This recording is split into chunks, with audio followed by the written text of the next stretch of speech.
है ये क्वेश्चन हमारा थर्ड चैप्टर का फर्स्ट एग्जांपल है, ठीक है ना। बहुत अच्छा क्वेश्चन है। इस क्वेश्चन में बोला है कि सर आप जैसे हमने एक कॉन्सेप्ट डिस्कस किया था कि अगर हम फाइनाइट टेम्परेचर डिफरेंस की वजह से मतलब फाइनाइट टेम्परेचर डिफरेंस की वजह से अगर मैं कम जाने की मैं बोलता हूँ कि अगर मेरे पास 1000 किलो जूल हीट एनर्जी है और उसको मैं 600 केल्विन से लोअर टेम्परेचर पे यानी 400 केल्विन पे उस पे अगर मैं ट्रांसफर करता हूं तो उसमें अवेलेबल एनर्जी में कितना डिक्रीज होगा या अनअवेलेबल में कितना इंक्रीमेंट होगा, that we have to find. क्योंकि मैंने बताया था आपको कि जो सेकंड लॉ ऑफ थर्मोडायनामिक्स है वो एक्चुअल में उसको हम बोलते हैं क्वालिटेटिव लॉ। क्यों बोलते हैं क्वालिटेटिव लॉ? क्योंकि ये बताता है कि एक्चुअल में क्वालिटी के बारे में, यानी कि अगर ये 1000 किलो जूल हीट एनर्जी है, अगर ये 600 केल्विन पे हीट ट्रांसफर हो रहा है या same amount of heat energy अगर 400 केल्विन पे हीट ट्रांसफर हो रहा है तो दोनों का वैल्यू जो है वो डिफरेंस है। यानी कि क्योंकि हमने डिस्कस भी किया था पूरा किस तरीके से होता है। तो अगर ऐसा क्वेश्चन देखना है तो ध्यान से देखो। थर्मोडायनामिक्स में एक बड़ा ही प्यारा कॉन्सेप्ट, कभी भी कोई क्वेश्चन आए तो डायरेक्टली उसको टीएस डायग्राम या कोई डायग्राम में कन्वर्ट कर दो। डायग्राम में कन्वर्ट करने का मतलब काफी क्वेश्चन आपका इजी हो गया और आराम से हो जाएगा वो। अब ध्यान से देखो, मैं बोल रहा हूँ कि 1000 किलो जूल जो हीट एनर्जी है, ठीक है ना। अब ध्यान से देखो, अब मैं ऐसा बोल रहा हूँ कि 1000 किलो जूल जो हीट एनर्जी है किस टेम्परेचर पे? 600 पे। मैंने बोला कि ये 600 केल्विन टेम्परेचर है और यहां से मैं क्या कर रहा हूं सर कि 1000 kilo joule heat energy transfer कर रहा हूं, ठीक है। अब मैं बोल रहा हूं कि वो फिर अगर मैं सेम अमाउंट 400 पे करता तो अगर मैं सिंपल सी बात है 400 पे करने जाऊंगा सर, अगर मैं इसको 400 केल्विन पे करूंगा, सिंपल सी बात है तो जो डीएस वो बढ़ जाएगा, क्योंकि हमें पता है क्या, Q is equal to T into DS. तो अगर Q सेम है, T कम करूंगा तो डीएस सिंपल सी बात है बढ़ जाएगा, ठीक है ना। तो जब यहां से अगर मैं करूंगा तो डायरेक्टली मुझे पता है कि ये जो मेरा डीएस है थोड़ा सा बढ़ जाएगा, डीएस कुछ इस तरीके से। अब कुछ तरीके से डीएस बढ़ गया, यानी कि अब मैं क्या बोल रहा हूं यहाँ पे कि ये अमाउंट अब ये 1000 किलो जूल इस पे किया गया और जो एम्बिएंट कंडीशन है वो तो ऑलरेडी गिवन है। एम्बिएंट कंडीशन गिवन है, बोलो कितना बोला है सर कि 300 केल्विन, यानी कि 300 केल्विन डायरेक्टली यहाँ पे गिवन है। ये हमारा एम्बिएंट कंडीशन है कुछ 300 केल्विन का। आई बात समझ में? ये हमारा क्या है, 300 केल्विन जो है वो एम्बिएंट कंडीशन है कि टी नॉट कंडीशन है। तो बोला है कि बताओ कितना लॉस इन अवेलेबल या इंक्रीज इन अनअवेलेबल कितना होगा। तो सिंपल सी बात है सर, देखो अगर मैं भूल जाओ इसको सेकंड वाले कंडीशन को, पहले क्या बोला है कि 600 केल्विन और हमें पता है कि वर्क पोटेंशियल जो होता है अवेलेबल एनर्जी वो क्या होता है, अवेलेबल एनर्जी तो फंक्शन ऑफ सोर्स टेम्परेचर और एटमॉस्फेरिक टेम्परेचर, एम्बिएंट टेम्परेचर। तो इन दोनों के बीच में, यानी कि ये जो मेरा साइकिल बन रहा है सर, ध्यान से देखो इन दोनों के बीच में ये जो मेरा एरिया है, ये पूरा का पूरा एरिया है, जो यही एरिया क्या है, ये हमारा एरिया अवेलेबल एनर्जी है फॉर 600 केल्विन टू 300 केल्विन के बीच में जो हीट ट्रांसफर हो रहा है, ठीक है। यानी कि इन दोनों के बीच में अगर मैं इतना हीट सप्लाई करता हूँ, ऐसा कुछ करता हूँ, तो मेरा जो अवेलेबल एनर्जी मिलेगा वो ये वाला होगा एरिया, ठीक है। अगर मैं सेम अमाउंट के हीट एनर्जी को मैं अगर लोअर टेम्परेचर पे किया, यानी कि 400 केल्विन और 300 केल्विन पे, तो अब मेरा ये जो सेकंड पॉइंट है वो मेरा ये होगा। यानी कि अब ये जो मेरा एरिया है सर, ये पूरा का पूरा जो एरिया होगा वो सेकंड यानी 400 केल्विन और 300 केल्विन के बीच में जो इंजन ऑपरेट हो रहा है, जो प्लांट बन रहा है, इसका इसका जो क्या होगा, अवेलेबल एनर्जी होगा। अब क्वेश्चन ने पूछा है कि लॉस, बोला है कि loss in find the loss of available energy. इसमें लॉस कितना हुआ अवेलेबल एनर्जी का, यानी कि एक तो तरीका क्या है कि इसका अवेलेबल एनर्जी निकाल लो इस साइकिल का, फिर इस साइकिल की अवेलेबल एनर्जी निकाल दो और दोनों को माइनस कर दो तो उससे पता चल जाएगा, ठीक है। या दूसरा तरीका क्या है, हमने डिस्कस किया हुआ ऑलरेडी, क्या कि सर जो टोटल हीट होता है that will be equal to available energy plus unavailable energy, हमने डिस्कस किया हुआ अपने कॉन्सेप्ट में। तो अगर लॉस इन अवेलेबल पूछता है तो सिंपल सी बात, अगर अवेलेबल में लॉस होगा तो अनअवेलेबल में क्या हुआ, बढ़ेगा। तो आप अगर दोनों का एरिया निकाल करना चाहते हो तो उस तरीके से कर लो, या फिर अनअवेलेबल को निकालना चाहते हो तो अनअवेलेबल में कितना इंक्रीज हुआ वो निकाल लो, दोनों की वैल्यू सेम आएगी। तो हमने डिस्कस किया हुआ था कि जो अनअवेलेबल वाला पार्ट होता है वो काफी इजी होता है कैलकुलेट करना है। क्यों? क्योंकि अनअवेलेबल के लिए सोर्स मुझे पता है डेफिनेशन कि अगर मैं इस साइकिल के लिए बात करूं, देखो ध्यान से, इसके लिए बात करूं तो एटमॉस्फेयर से नीचे यानी कि जो ये पर्टिकुलर एरिया है, यही क्या है, ये हमारा है अनअवेलेबल एनर्जी है फर्स्ट कंडीशन के लिए। आई बात समझ में? अब मैं बोलता हूं कि अब दूसरे साइकिल के लिए, यानी कि एटमॉस्फेयर से नीचे वाली जो कंडीशन है वही क्या होगा, अनअवेलेबल एनर्जी, वो तो यूज नहीं कर पाओगे ना। एटमॉस्फेयर से ऊपर तक तो आप यूज कर पाओगे, वर्क पोटेंशियल पता चल जाएगा, लेकिन नीचे वाले को तो रिजेक्ट करना पड़ेगा आपको।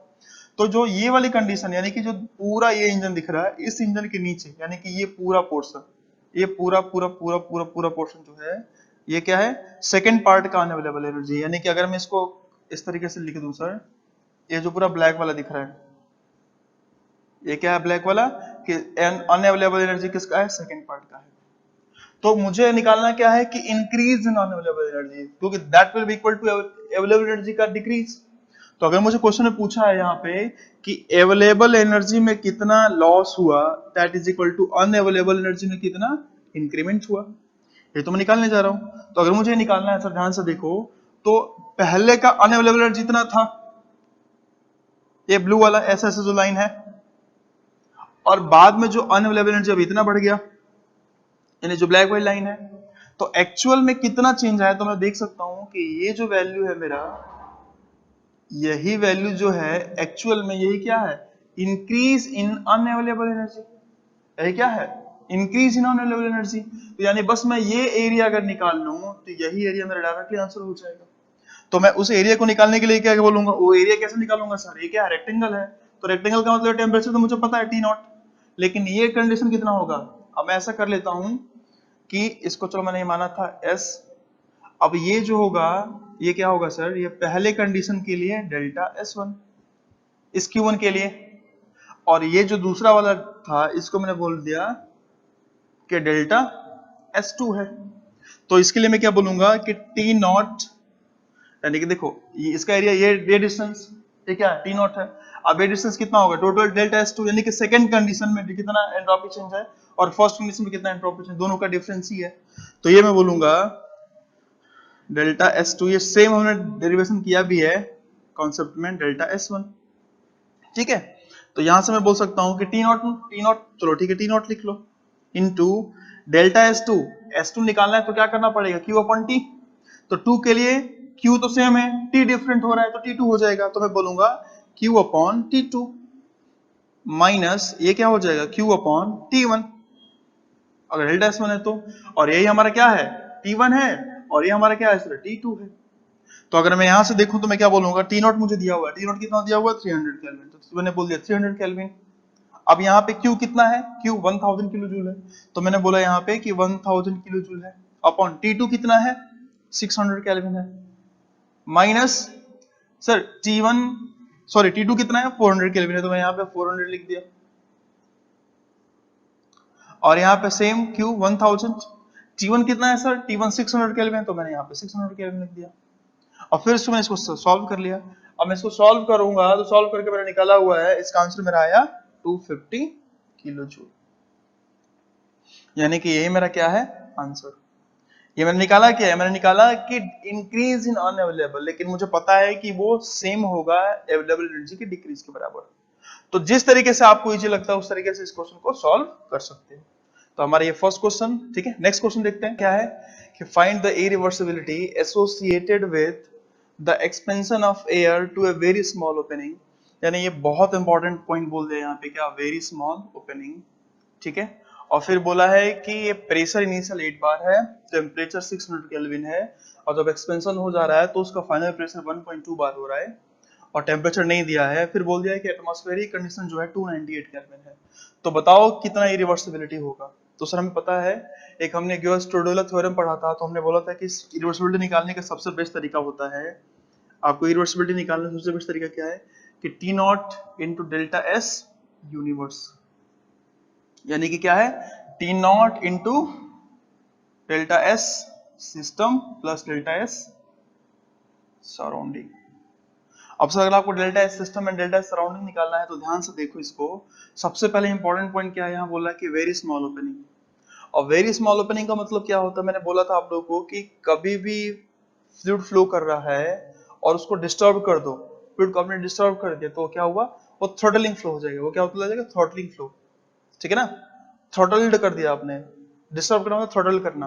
यानी कि मैंने एग्जांपल दिया था, फ्लो जा रहा है, सडनली आपने ऑरिफिस मीटर लगा दिया, सडनली आपने वेंचुरी मीटर लगा दिया, तो फ्लो क्या हो गया, डिस्टर्ब हो गया। तो अगर वेरी स्मॉल ओपनिंग बोला तो इसका मतलब कंफर्म बोल दिया यहाँ पे कि ये क्या है, थ्रॉटलिंग है, ठीक है ना। और थ्रॉटलिंग का मतलब थ्रॉटल जो प्रोसेस हो रहा है वो क्या है, थ्रॉटलिंग प्रोसेस हो रहा है। और मुझे पता है थ्रॉटलिंग प्रोसेस में क्या होता है, H1 is equal to H2। Throttling का मतलब हुआ है ना आइसेंथैल्पिक, हमने निकाला हुआ है from steady flow energy equation से, ठीक है ना। फर्स्ट चैप्टर का जो हमने निकाला है, कुछ वीडियोस हमने देखे थे उसमें देखा था। अब यहां से मैं क्या बोल सकता हूं कि अगर गैस आइडियल गैस है, क्या है, आइडियल गैस है सर, तो अगर गैस मेरा आइडियल है इसका मतलब क्या है, H1 is equal to H2, यानी कि mCpT1 is equal to mCpT2। Fluid flow कर रहा है, दोनों का मास सेम है, तो मैं ऐसा बोल के सेम फ्लूइड है तो मैं बोलूंगा यहाँ पे क्या कि T1 is equal to T2। यानी कि अगर थ्रॉटलिंग प्रोसेस है तो जो यहाँ पे T1 T2 नहीं दिया है तो ये T2 को भी मैं क्या ले सकता हूँ 600 केल्विन, क्योंकि सेम होगा। लेकिन ध्यान से देखिए माय डियर, हमने एक चीज बड़ा इंपॉर्टेंट चीज डिस्कस किया था कि थ्रॉटलिंग वाले कंडीशन में हमने वहां पे जो DQ लिया था हीट ट्रांसफर, वो हमने 0 लिया था। क्यों लिया था 0? अब देखो, अब DQ 0 लेने का मतलब दो तरीका, या तो आप उसको इंसुलेट कर दो, या आप देखो ध्यान से DQ 0 लेने का मतलब क्या है, जहां पे थ्रॉटलिंग हुआ, यानी कि मैं बोल रहा हूँ कि ये पाइप है, ध्यान से देखो, इस पाइप में फ्लो हो रहा था, सडनली आपने यहाँ पे क्या लगा दिया, वेंचुरीमीटर लगा दिया, कुछ ऑरिफिस मीटर लगा दिया ऐसा, तो फ्लो तो पूरा हो रहा था सर, देखो ध्यान से फ्लो हो रहा है, लेकिन इतना जो सेक्शन है, ये जो एरिया है, इस एरिया में फ्लो डिस्टर्ब हो गया, इस एरिया में जो फ्लो है डिस्टर्ब हो गया, और ये छोटा सा जो एरिया है ना, ये छोटा सा जो एरिया है, इस एरिया में डिस्टर्ब जो फ्लो हुआ, तो इस छोटे से रीजन की वजह से, छोटा सा पॉइंट की वजह से, छोटा सा रीजन की वजह से फ्लूइड को टाइम नहीं मिल पाया कि वो हीट ट्रांसफर कर सके सराउंडिंग के साथ, फ्लूइड को इतना टाइम नहीं मिल पाया कि वो सराउंडिंग के साथ हीट ट्रांसफर कर दे, इसलिए मैं यहाँ पे थ्रॉटलिंग में DQ इज इक्वल टू 0 लेता हूँ। तो अगर मैंने थ्रॉटलिंग में DQ इज इक्वल टू 0 लिया, इसका मतलब समझ जाओ आप कि वो एरिया इतना छोटा सा है सर कि मैं वहां पे ये मान के चल रहा हूँ कि वो हीट ट्रांसफर नहीं कर पाएगा, ठीक है। तो ये हो गया, तो हमने पता है कि DQ 0 हो गया, जब DQ 0 हो गया, सिंपल सी बात है, हीट ट्रांसफर सराउंडिंग में नहीं जा रहा। अगर मेरा ये सिस्टम है, इसी सिस्टम के अंदर सब एक्सपेंशन हो रहा है सर, तो बाहर जब DQ जो है वो तो 0 है, यानी कि सराउंडिंग वाले जो कंडीशन है ये क्या हो गया, 0 हो गया। तो मैं बोलूंगा यहाँ पे कि T0 इंटू डेल्टा,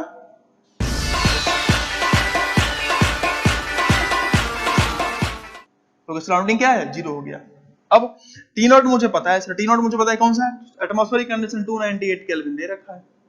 अब डेल्टा इस सिस्टम मुझे पता है कि एंट्रोपी चेंज निकालने के लिए हमने 3 फार्मूले पढ़े थे जो बहुत इंपॉर्टेंट थे, ठीक है ना। उस 3 फार्मूले में मैं कौन सा फार्मूला, दो मतलब ऐसा फार्मूला मुझे यूज करना है जहां पे मुझे पता था एक फार्मूला था T और P के साथ, ठीक है, एक फार्मूला था T और V के साथ, और दूसरा फार्मूला था, तीसरा फार्मूला था P और V के साथ।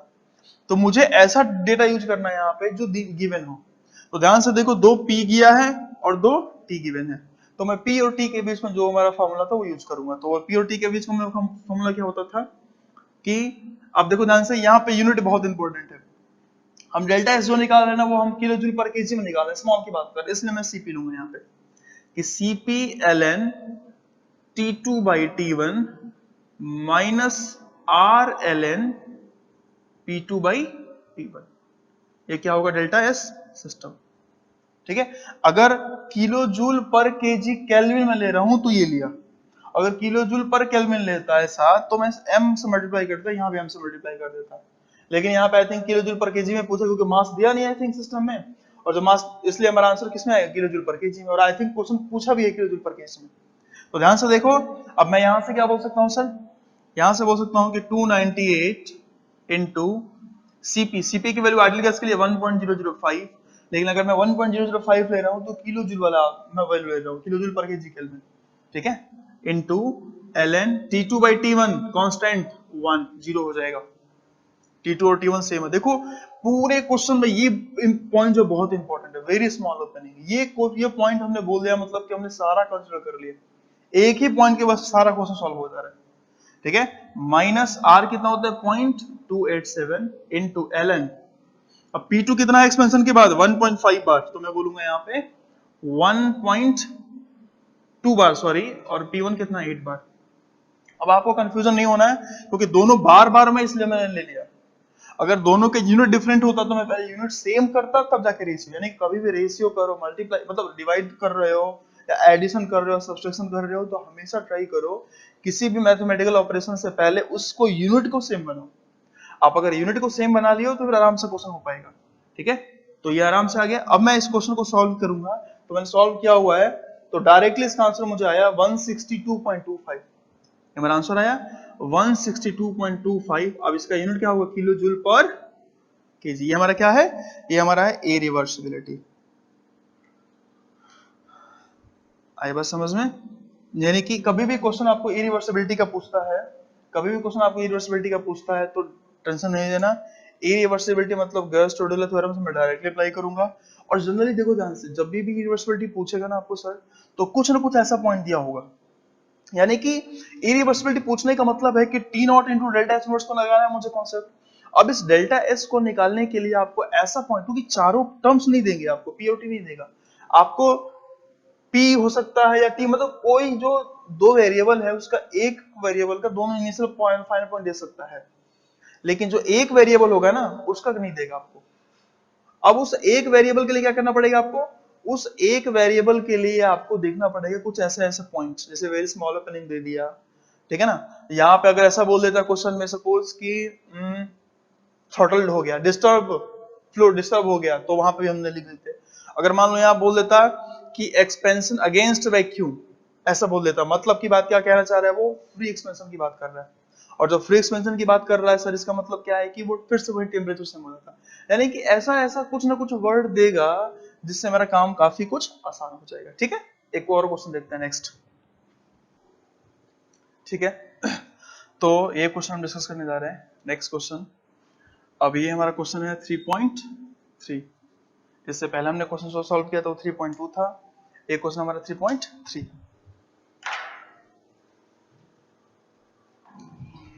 ओके, तो ये क्वेश्चन हम जो डिस्कस करने जा रहे हैं, ये हमारा थर्ड चैप्टर का थर्ड एग्जांपल है। बहुत अच्छा क्वेश्चन है। अब ये क्वेश्चन क्या, ध्यान से देखो, बहुत अच्छे से देखो। इस क्वेश्चन में बोला है, ये आपके स्क्रीन पे दिख रहा होगा, ठीक है। पहले ट्राई क्या करो कि जो भी क्वेश्चन स्क्रीन पे दिख रहा है ना, इसको पॉज करके आप इस क्वेश्चन को पूरा सॉल्व करो सर। आप अगर सॉल्व करते हो ना तो आपको पता चलेगा कि एक्चुअल में समझ में आया कि नहीं आया, और क्वेश्चन जब करते हो तो आपको एक्चुअल में पता चलेगा किस पॉइंट पे आपको प्रॉब्लम हो रहा है। और फिर जब सॉल्यूशन करोगे, देखोगे सॉल्यूशन, तो फिर आपको बहुत क्लियरली समझ में आएगा कि अच्छा ये पॉइंट पे मैं गलती मिस्टेक कर रहा था, ये मतलब ये इस तरीके से करना है। तो डायरेक्टली इसको ब्लाइंडली देखो मत वीडियो को, पहले उस पॉइंट पे क्लोज कर लो। जैसे क्वेश्चन दिखा आपको स्क्रीन पे, तुरंत उसको क्लोज पॉज करके और फिर डायरेक्टली क्वेश्चन सॉल्व करो, ठीक है ना। तो नेक्स्ट क्वेश्चन जो है, अब इसमें क्या बोला है सर, ध्यान से देखो कि एन एडियाबैटिक सिलेंडर है, यानी कि जो सिलेंडर है वो एडियाबैटिक है। एडियाबैटिक का मतलब कि इंसुलेटेड है। और सर इंसुलेटेड का मतलब यहाँ पे मैं बोल सकता हूँ कि जो DQ होगा वो क्या होगा, 0। क्लियर है? एडियाबैटिक का मतलब तो ये है ना, एडियाबैटिक बोल दिया ना, तो एडियाबैटिक का मतलब ले सकता हूँ कि 0 हो गया। अब इस क्वेश्चन में क्या बोला है कि 10 metre cube volume is divided into 2 compartment, यानी कि 10 मीटर क्यूब वॉल्यूम है, इसको 2 पार्ट में डिवाइड कर दिया, एक 6 मीटर क्यूब, एक 4 मीटर क्यूब। इसका कंडीशन बोल रहा है कि इसका प्रेशर 6 बार है, इसका टेम्परेचर 600 केल्विन है, और इसके अंदर वैक्यूम है। और जो डिवाइडर है, जो डिवाइड किया हुआ है, थिन स्लाइडिंग पार्टीशन है, ठीक है ना। अब इसमें ये बोला है कि इसका, ये क्वेश्चन में क्या बोला है कि suddenly in the partition is removed, यानी क्या हुआ कि पार्टीशन को मैं सडनली हटा देता हूं, तो जो पार्टीशन को रिमूव कर रहा हूं, तो बोला है and the fluid in compartment A expands freely and fills both the compartment, यानी कि यहाँ की गैस फ्रीली एक्सपेंड होके दोनों कंपार्टमेंट को फिल कर दे रही है। तो पूछा है कि then find calculate irreversibility of the process in kilo joule and take atmospheric pressure as 1 bar and atmospheric pressure as 300 kelvin. ठीक है, तो अब ये बोला है कि जैसे इस गैस को एक्सपेंड, पार्टीशन हटा देते तो गैस जो है फ्रीली एक्सपेंड हो रहा है। यानी ये चीज तो कंफर्म हो गया सर बहुत अच्छे से कि ये जो कंडीशन है वो क्या है, फ्री एक्सपेंशन की बात कर दिया। किसकी बात किया, फ्री एक्सपेंशन। और हमने डिस्कस किया हुआ है एयर है, ध्यान से देखो यहाँ पे क्या है, फ्लूइड एयर है, और एयर को हम आइडियल गैस ले रहे हैं। तो जो फ्री एक्सपेंशन में मैं बोलूंगा कि एयर का फ्री एक्सपेंशन क्या मतलब कि टेम्परेचर तो सर दोनों में, यानी कि TA is equal to TA, A compartment का जो टेम्परेचर वो दोनों का फिल करने के बाद भी आपके क्या होगा, सेम होगा, ठीक है ना। यानी कि इनिशियल टेम्परेचर और फाइनल टेम्परेचर जो है वो क्या है, सेम है। क्लियर हो गया। नेक्स्ट सिंपल इरिवर्सिबिलिटी पूछा है, तो इरिवर्सिबिलिटी निकालने का मतलब सेम वही थ्योरम हमारे पास है कि इरिवर्सिबिलिटी जो होगा that irreversibility is equal to T into delta S universe. और मुझे पता है कि सर एडियाबैटिक है तो सराउंडिंग में तो कुछ जाएगा नहीं, सिस्टम सराउंडिंग का इंटरेक्शन जीरो, तो मैं यहां बोलूंगा फिर से कि T not into delta S system केवल। अब आप बोलोगे सर कि ऐसा क्यों हो रहा है कि डी क्यू होने की वजह से डायरेक्टली सराउंडिंग जीरो हो रहा है? तो ध्यान से देखो, अगर ये आपने सिस्टम लिया है और ये क्या है सराउंडिंग है, तो सिस्टम से जब कुछ जाएगा ही नहीं energy interaction, D Q zero है, और मुझे पता है कि जो एंट्रोपी का चेंज होता है सर, एंट्रोपी का चेंज केवल और केवल हीट ट्रांसफर की वजह से होता है, वर्क ट्रांसफर की वजह से डायरेक्टली एंट्रोपी चेंज नहीं होता है। या तो इरिवर्सिबिलिटी होना चाहिए, मतलब इंटरनल हीट, मतलब इरिवर्सिबिलिटी यानी कि बोल रहा हूँ कि एंट्रोपी जनरेशन की बात कर रहा हूँ, तो इंटरनल इरिवर्सिबिलिटी हो या फिर एक्सटर्नली, तो अगर मुझे एक्सटर्नली एंट्रोपी चेंज निकालना है तो एक्सटर्नल तरीके से केवल और केवल मेरे पास एक ही कंडीशन है कि Q होना चाहिए। जब DQ जीरो तो सराउंडिंग में कोई भी हीट रिएक्शन नहीं होगा। तो यहां से मैं क्या लिख सकता हूं कि T नॉट, अब डेल्टा एस सिस्टम के लिए मैं कौन सा देखूंगा कि कौन सा, यानी क्या कंडीशन मुझे गिवन है। मैं बताया ना आपको कि एंट्रोपी चेंज निकालने के 3 तरीके हैं। अब कौन सा तरीका मुझे यूज करना है एंट्रोपी चेंज के लिए, मैं देखूंगा 3 फार्मूले में से कौन सा फार्मूला यूज करूं, तो देखूं मैं कौन कौन सा डेटा मुझे गिवन है। तो यहाँ पे ध्यान से देखो, इनिशियल वॉल्यूम 6 मीटर क्यूब हो जाएगा और final volume 10 metre cube, volume तो मुझे गिवन है, ठीक है, प्रेशर नहीं गिवन है, और मुझे टेम्परेचर तो मुझे पता है कि सेम होगा। यानी कि यहाँ पे मैं ऐसा इक्वेशन यूज करूंगा जिसमें वॉल्यूम और टेम्परेचर, क्यों, क्योंकि टेम्परेचर तो कांस्टेंट रहेगा फ्री एक्सपेंशन में, और वॉल्यूम यहाँ पे 6 मीटर क्यूब, जैसे रिप्रेजेंट आऊंगा तो पूरा भर जाएगा एयर, तो 10 मीटर क्यूब हो जाएगा। तो मैं यहां से लिखूंगा सर टी नॉट इंटू, ध्यान से देखो, CV ln T2 by T1 minus plus R ln V2 by V1। Same चीज मैं यहाँ पे मास से मल्टीप्लाई नहीं किया हूं, डेल्टा एस छोटा वाला निकाल रहा हूं, यानी कि अब इससे जो आंसर आएगा वो किलो जूल पर केजी में आएगा, लेकिन ध्यान से देखो पूछा है किलो जूल में, यानी कि मुझे मास से मल्टीप्लाई करना पड़ेगा, ठीक है ना, तो वो हम करेंगे अभी थोड़ी देर में। अभी देखो, तो यहां से निकालो अगर टी नॉट, तो टी नॉट कितना है, यहाँ पे टी नॉट कंडीशन में गिवन है 300 केल्विन, तो 300 केल्विन ले लो, इनटू सीवी मुझे पता है एयर के लिए सीवी कितना होता है 0.718, अगर कुछ नहीं दिया क्वेश्चन में तो हमें पता है कि सीपी 1.005 होता है, सीवी 7.718 होता है, जो आर होता है 0.287 होता है। अगर दिया है कि सीपी मान लो 9.9 तो 0.9 ही लेना, सीपी मान लो 1.4 तो 1.4 लेना, यानी जो दिया है मुझे वो ले लूंगा, लेकिन अगर नहीं दिया तो मैं ये लेके चलूंगा स्टैंडर्ड जो वैल्यू है, ठीक है, ln। अब T2 यहां से क्या लूंगा सर, T2 देखो ध्यान से, T2 है T1 1 हो जाएगा, सेम है, प्लस R 0.287 इंटू ln। अब V2 कितना है, जो ध्यान से देखो, जो फाइनल वॉल्यूम होगा, ठीक है, इसको हटा देता हूं, तो मेरा फाइनल वॉल्यूम तो मुझे पता है कि फाइनल वॉल्यूम जो होगा वो पूरा भर जाएगा तो 10 मीटर क्यूब हो जाएगा, और इनिशियल कितना है 6 मीटर क्यूब, तो यहां से आ जाएगा। तो इसको मैं सॉल्व करूंगा, ठीक है, तो सॉल्व करने पे हमारा आ रहा है 43.98, ये आंसर कितना आया आप भी करके मैच कर लेना, मैंने निकाला हुआ है 43.98 किलो जूल पर केजी, यानी कि अभी मेरा आंसर किस में आया सर, मेरा आंसर अभी किलो जूल पर केजी में है, मुझे मास से मल्टीप्लाई करना पड़ेगा। अब मैं मास से मल्टीप्लाई कैसे करूं, ध्यान से देखो, तो मास कैसे निकालें, तो मुझे एक कंडीशन तो पता है सर कि आइडियल गैस इक्वेशन से मैं लिखता हूं क्या कि PV is equal to MRT, ठीक है, तो इस कंपार्टमेंट का वॉल्यूम भी दिया हुआ है, इस कंपार्टमेंट का प्रेशर भी दिया हुआ है, टेम्परेचर भी दिया हुआ है, आर तो पता ही है, तो मैं मास निकाल सकता हूं, मास इज इक्वल टू क्या बोलूंगा PV अपॉन RT। तो प्रेशर यहाँ पे कितना 6 बार, तो मुझे किस में लेके चलना है पास्कल में, न्यूटन पर मीटर स्क्वायर, तो बार का मतलब क्या होगा 10 टू द पावर 5, ठीक है। V कितना, वॉल्यूम कितना है 6 मीटर क्यूब, ये प्रेशर जो क्या होता है PV is equal to multiple pressure, absolute pressure होता है, प्रेशर इन पास्कल लेके चलो डायरेक्टली, ठीक है। R अगर आपने इसको पास्कल में लिया तो ये भी किसमें लो जूल वाले में लेके चलो, किलो जूल मत लेके चलो, तो ये क्या होता है 0.287 नहीं 287 लेकर चलोगे, 287 इनटू टेम्परेचर कितना है 600 केल्विन, टेम्परेचर इन केल्विन हमेशा ध्यान देना, PV is equal to MRT में जो टेम्परेचर होता है किस में होता है, टेम्परेचर इन केल्विन में होता है। तो यहां से मैंने मास को निकाला, तो मैंने मास निकाला हुआ, मास को डायरेक्टली 20.90 kg, ठीक है ना, इसमें आया 20.90 kg। तो अब अगर ये जो मास मुझे गिवन है, इस मास को मैं मल्टीप्लाई करूंगा यहां से तो मेरा जॉब इरिवर्सिबिलिटी मुझे निकालना है, ध्यान से देखो, जो इरिवर्सिबिलिटी निकालना है क्या बोलूंगा, मास इनटू ये वाली वैल्यू, यानी कि इरिवर्सिबिलिटी जो मैंने निकाला है किसमें, किलो जूल पर केजी वाले में, ठीक है। अब यहां से मैं निकालूंगा तो क्या हो जाएगा, मास कितना है, मास मेरा निकल गया 20.90 केजी, इरिवर्सिबिलिटी 43.9 किलो जूल पर केजी। तो यहां से मेरा आंसर है, मैंने निकाला हुआ है, ये आएगा 91.919 समथिंग, ये 919 पॉइंट क्वेश्चन में दे कुछ 12 समथिंग है किलो जूल, ये हमारा आंसर फाइनल आंसर हो जाएगा, ठीक है। तो आपने देखा क्वेश्चन में, क्वेश्चन को सॉल्व करना टफ नहीं है, बहुत इजी है, बस एक कंडीशन है कि मुझे पता होना चाहिए, जो पूरे के पूरे क्वेश्चन में एक जो वर्ड है ना, एक जो छोटा सा स्टेटमेंट है वो सबसे इंपॉर्टेंट है। वो स्टेटमेंट मुझे बता रहा है कि मुझे आगे का फ्लो किस तरीके से ले जाना है, आगे का फॉर्मूला किस तरीके से यूज करना है। जैसे कि यहाँ पे क्या था, फ्रीली एक्सपेंडेड, तो फ्रीली एक्सपेंडेड का मतलब कि यहाँ टेम्परेचर यहाँ पे कांस्टेंट हो गया, ठीक है। आई होप आपको ये सारे क्वेश्चन समझ में आए होंगे। नेक्स्ट वीडियो में हम देखेंगे कुछ थर्मोडायनामिक्स का जो हमारा रिलेशंस है उसके बारे में डिस्कस करेंगे, और जिसमें फिर मैक्सवेल्स देखेंगे, और भी बहुत सारे, जूल थॉमसन कोएफिशिएंट है, क्लासियस क्लैपेरॉन इक्वेशन है, तो ये सारी चीजें क्या हैं इसके बारे में हम डिस्कस करेंगे नेक्स्ट